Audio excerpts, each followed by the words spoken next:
लोकतंत्र क्या होता है? लोकतंत्र डेमोक्रेसी, लोकतंत्र लोगों का शासन होता है। इसमें लोग अपने इच्छानुसार अपने नेता का चयन करते हैं और वह नेता आगे चलकर देश को चलाता है। Ravina, what is democracy? Democracy is the form of government in which the rulers are elected by people. So let's start our debate. We will start from against democracy. Sumit. नेता हर 5 जोर साल से। में बदला जाता है और उससे क्या नाम है लोगों में बुरा प्रभाव पड़ता है क्योंकि बोल दिया सब चेंज हो जाता है। लोगों में क्या बुरा प्रभाव पड़ता है इससे? लोगों में भरोसा करना पड़ता है इससे। क्या बुरा प्रभाव पड़ता है? तो उससे तो जनता का फायदा हो रहा है, अलग अलग नेता मिल रहे हैं, नई नई नीतियाँ आ रही है। उनको पढ़ने का समय आता है जिससे डिसीजन डिले भी हो जाता है और जल्द भी हो जाता है। नेता डिसीजन लेने में समय तो लगाता है लेकिन उसमें कोई गलती नहीं होती क्योंकि बहुत सारे नेताओं के और लोगों के बीच से निकल कर निर्णय आता है। For democracy. Ankit. और डेमोक्रेसी, लोकतंत्र में जो लोग होते हैं वह अपना नेता स्वयं चुनते हैं तो अपनी इच्छा अनुसार अपने नेता को चुन सकते हैं और अपनी इच्छा के अनुसार काम करवा सकते हैं, देश के विकास में काम आता है। डेमोक्रेसी में नेता अपने बारे में सोचता है, लोगों के बारे में नहीं सोचता।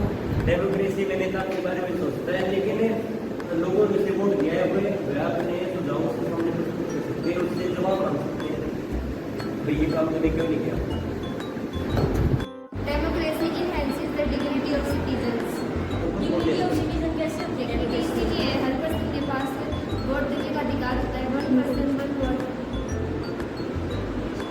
पर्सन वन वोट का, लेकिन जो अनपढ़ लोग होते हैं उनको पता तो नहीं होता कौन नेता अच्छा है कौन बुरा है, तो वो तो गलत नेता को भी तो वोट दे देते हैं। हर घर में एक पढ़ा लिखा व्यक्ति होता है जिसके पास अच्छे सुझाव होते हैं जो कि नेताओं के बारे में अच्छे से जानता है, वह अपने बड़ों को सुझाव दे सकता है कि किसको वोट देने अपनी इच्छा अनुसार। लेकिन जो बिल्कुल गरीब होते हैं वो कहाँ पे पढ़े लिखे होते हैं। हमने सरकारी स्कूल खुलवा रखे हैं जहाँ पर सरकार फ्री शिक्षा का प्रबंध कराती है। अरे लेकिन पढ़ भी तो नहीं पाते हैं कुछ लोग। नेताओं के बारे में पता चलता है कौन सा नेता कितना अच्छा है कितना बुरा है, क्या उसमें क्वालिटी है, सबके बारे में अच्छे से पता चलता है। लोकतंत्र में मानव का पूर्ण विकास होता है। कैसे होता है पूरा विकास लोकतंत्र में? लोगों को अपना अधिकार होता है, उनको अपनी मर्जी से अपने फैसले ले सकते हैं। इसमें स्वतंत्रता में नैतिक सामर्थ्य लोकतंत्र में चुनाव के समय नेता लोगों को पैसे और शराब बांट देता है, इससे भ्रष्टाचार होता है। लोकतंत्र में संविधान होता है जिसके अनुसार देश का शासन चलाया जाता है और उसमें सभी नेताओं व लोगों के लिए अधिकार लिखित होते हैं, उनकी शक्तियाँ सीमित होती हैं।